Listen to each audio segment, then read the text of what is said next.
Right, so it's another interesting evening at the allotment, and this evening we are going to be planting organic Brussels sprouts and organic cabbage, which are going to go in the bed here. So the cabbage will go next to the sweet corn, and the Brussels sprouts will go along this area here. So obviously doing all of this based on biodynamic farming, biodynamic growing, so cabbages and Brussels sprouts are both a leaf crop. And what am I going to do here? I'm going to go for about 40 centimetres distance between each of the cabbages and 60 centimetres distance between each of the Brussels sprouts. And I'm also doing it on a day that benefits leaf crops and also that benefits transplanting rather than sowing. So we've got the best chance of the transplants establishing their roots, and then done on a day, so we've got the best chance of leaf crops doing well. Okay, so there we go, and it worked. In the end, I've marked the holes starting from the start, so in line with the start of the sweet corn. I've marked the holes 30 centimetres apart because I've got 10, and that's the space I want to fill. Next thing, I'm going to go and sprinkle just in the base a little bit of the barrel preparation, because that's going to help establish the roots. It's basically introducing beneficial bacteria into the soil, and it's one of the biodynamic preparations. There we go. So that's the seedlings, transplants in all the holes. Now I'm just going to pat them gently, so basically crumble up the soil that's around. I'm going to gently put them in. I'm not going to press them down at the moment because I don't want to damage the roots. What I'm going to do is water them in, and the water will gently compact the soil. So I'm not going to suffocate the roots, I'm not going to trap them. It's going to be done in a much more natural way. I'm going to do that all the way to the end. Now I'm going to do this with I've forgotten the name, the Brussels sprouts. Right then, so these are the Brussels sprouts. Now they look super wonky, but the instructions say to actually stagger them like this, so they don't suffer so much from the wind. So if we look down here, we've got kind of one on the left, one on the right, left, right, left.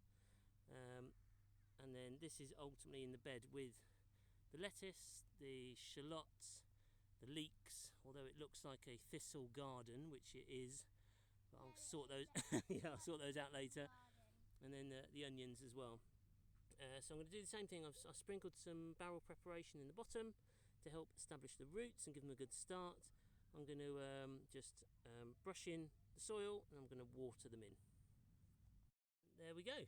We have the Brussels sprouts and the cabbages ready to water in. Okie dokie, so it's not all rosy at the allotment. So I've got a problem with aphids. Now, I don't know if you can see them, but lots of ladybirds. Yeah, okay, we'll get to that. We'll get to that in a minute. So in there, you see the green dots. So basically, this poor calabrese, which is basically a broccoli, is covered, and there was a calabrese planted here that I've had to pull up, and there. So we've got a problem. Now, I am not using any dangerous chemicals. I'm farming in tune with nature. Luckily, we've spotted these brutal killers, ladybirds.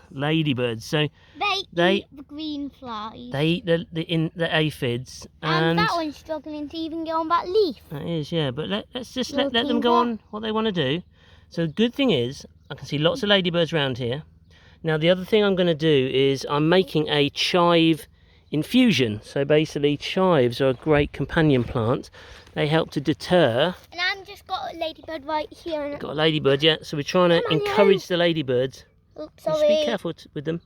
Trying to encourage them on.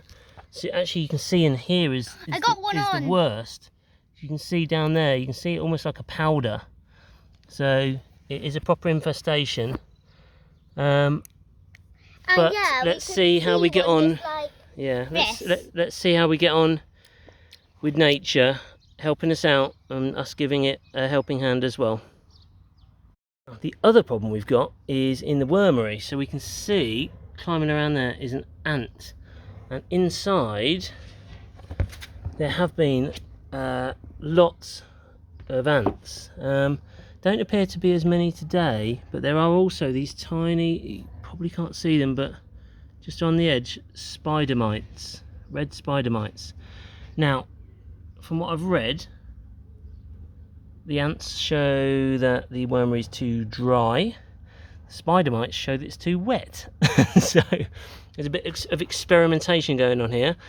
But the idea is that I do the experimentation to be able to give others advice on what to do later on. So at the moment I've moved this away from the house. I've moved it to a different area, which is one of the recommendations, because ants follow a certain path. So if I break the path, then they don't know where to go.